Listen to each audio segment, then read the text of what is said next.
4 PM news network में दोस्तों आपका स्वागत है। मैं हूं आपके साथ राशिद ज़हीर। आज रात अरागची यानी कि ईरान का विदेश मंत्री पहुंचने वाला था पाकिस्तान, शायद पहुंच भी जाए। बातचीत दोबारा शुरू होने वाली थी, ऐसे इशारे मिलने लगे थे। ट्रंप ने भी कल यह बयान में कहा कि मुझे ईरान से दोबारा से कोई ऐसा लेटर मिला है जिसमें उनकी मांगे थोड़ी लीनियंट हैं, फ्लेक्सिबल हैं।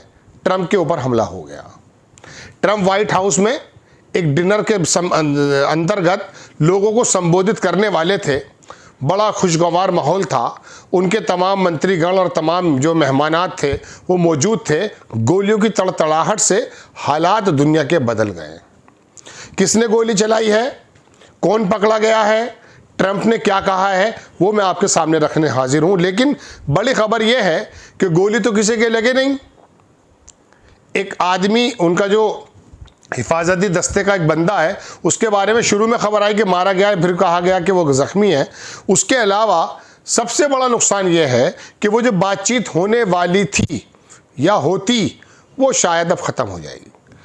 दोनों लोग ख़त्म हो चुके हैं, मतलब जो पाकिस्तान और ओमान जो इस बारे में कह रहे थे साहब बातचीत होने वाली है। Teacher of the month education, president Trump has posted 2 photos of the shooter which confirm Cole Tomas इसका नाम है, Allen Cole Tomas Allen as the shooter. ये उसकी तस्वीर है जो मैं आपको दिखा रहा हूं।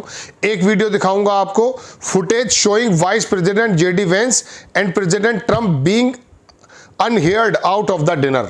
और वो फौरन जो है डिनर से बाहर निकल गए और परेशानी हो गई। पहले जेडी वेंस भागते नजर आए, जब ट्रंप को लोग लेकर चले, ट्रंप से 2 कदम नहीं चले गए, नीचे गिर गए। हिफाजती दस्ते सिक्योरिटी लोगों ने उनको उठाया है। Shots fired confirmed at the White House correspondent association dinner. ये जो प्रोग्राम था ये कॉरेस्पॉन्डेंट एसोसिएशन डिनर था couple of the hours ago. Suspect is reportedly custody and dinner has been cancelled. बाद में ट्रंप आए, बोले नहीं कोई बात नहीं, अगले महीने करेंगे, इसको कोई दिक्कत की बात नहीं है और मुझे अपनी बातों से कोई हटा नहीं सकता। ईरान वेपन्स नहीं रखेगा। जब रिपोर्टर ने पूछा कि क्या इसके अंदर ईरान का कोई मामला है, उन्होंने कहा फिलहाल तो मुझे नहीं लगता है, लेकिन मुझे ईरान की वार से कोई पीछे नहीं कर सकता। Trump on collapsed negotiation with Iran. ये आपको इस तस्वीर में नहीं, स्क्रीनशॉट ही दिखा पाऊंगा। इसके अंदर लिखा ट्रंप जो है वो बातचीत पर जो है बिखर गया। As you heard was cancelled the trip जो है कैंसिल हो गई है। We have all the cards, we are not going. ये हालांकि तब का बयान है जब अरागची पाकिस्तान से वापस चले गए थे ओमान, और वहाँ उनका एक डेलीगेशन यानी कि जेरेड कुशनर और ये लोग वापस आने वाले थे। उसके बारे में इनका कहना है। लेकिन अब मैं आपको कुछ स्क्रीनशॉट्स दिखाता हूँ जिसमें आपको लगेगा कि कौन कौन बंदा है। वो बंदा इसराइल का तो नहीं है।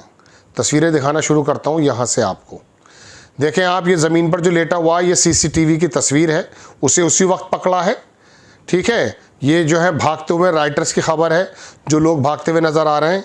इसके अंदर ये लिखा है, यमन की खबर मैं आपको बाद में सुनाऊंगा। यमन भी अब कह रहा कि हमें भी टोल चाहिए। चलिए खैर, Trump on the shooting attack, it will not deter me. ये मुझे डरा नहीं सकता from winning the war in Iran. Iran की लड़ाई में जीतने से मुझे कोई ये डरा नहीं सकता। ये जो इंसिडेंट हुआ है, आई डोंट नो, मैं नहीं जानता, if that anything to do what it, I really don't think so based on what we know. बात यह दोस्तों कि यहाँ पर भी वो राजनीतिक मामला है। IRGC का बयान भी आ गया है कि अगर किसी प्रकार का कोई भी रिस्पॉन्स हमारे खिलाफ किया जाता है तो उसका जवाब हम पूरी की पूरी तरह से देंगे। अब आप देखें,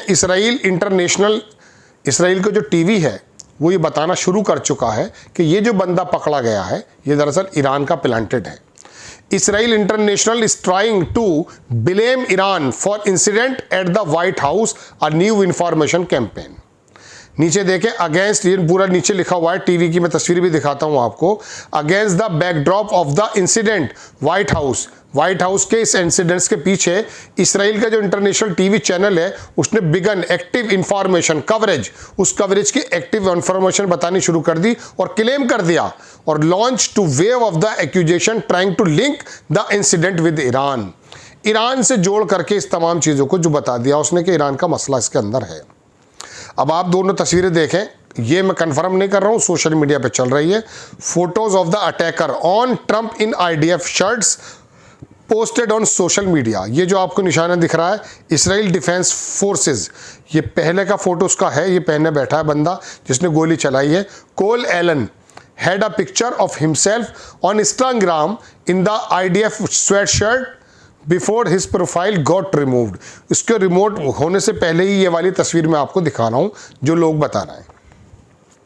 वहाँ जो व्हाइट हाउस की प्रवक्ता हैं, there will be several gun shot tonight, उन्होंने बताया this is how Karoline Leavitt announce Trump speech which shooting actually, हंसते हुए बता रही थी I will tell you today speech will be classic for Donald Trump, it will funny interesting. ये बातचीत चल रही थी पहले और कहा था ये शॉट्स मारे जाएंगे, there will be several gun shot in the hall tonight. हालांकि अंग्रेजी मुहावरा है कि कुछ गोलियां चलेंगी, लेकिन इन्होंने पहले ही भविष्यवाणी कर दी थी।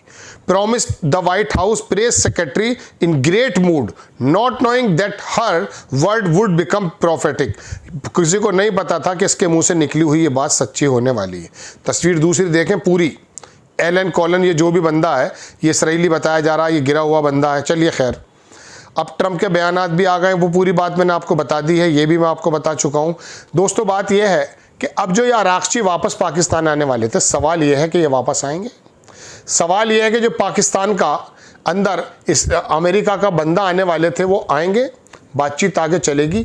इस गोलीबारी ने जिसमें किसी कबूतर को भी नहीं लगी है, किसी को खराश नहीं आई है, लेकिन दुनिया के सबसे बड़े ताकतवर लोग भी टेबल के नीचे चली गई। ट्रे गिरने की आवाज़ बताई ट्रंप ने कहा ट्रे गिरी। इसी ट्रे गिरने की आवाज़ से मार्को रूबियो भी और तमाम दुनिया के लोग ये मेज़ के नीचे घुस गए। काश पटेल पर तलवार लटक गई है, वो भागेगा वहाँ से, हटाया जाएगा उसको, लेकिन अब सबसे बड़ी तलवार जो लटक गई है वो मैं समझता हूँ पाकिस्तान की टॉक पर अटक गई है। चूँकि अभी रात तक बयान आया तो गुस्से में आ गए थे, लेकिन फिर सुबह ये खबर आने लगी थी कि बातचीत होने वाली है इतवार को, यानी कि आज या कल मेज़ सजने वाली है। रात को अरागची पहुंच जाएंगे वहाँ, फिर पाकिस्तान का वो आ जाएगा। चूँकि ट्रम्प का दावा ये था कि मेरे पास ईरान की एक नई डील आई है, वो भी मैं आपको दिखाने की कोशिश करता हूँ। रात मैंने पढ़ा था कहीं, उसमें ट्रम्प ने खुद कहा कि मेरे पास बड़ी शानदार डील आई हुई है और मैं काम करने को तैयार हूँ। ये ईरान एक टीवी पर मैंने देखा था, लेकिन अब वो बातचीत शायद अधर में लटक जाएगी। इस गोलीबारी के पीछे कौन है? कौन वो आदमी है जो पाकिस्तान के मुज़ाकरात को, यानी कि इन दोनों लोगों के मुज़ाकरात को जो है मैं कह सकता हूँ स्पॉइल करना चाहता है? किसको फ़ायदा है?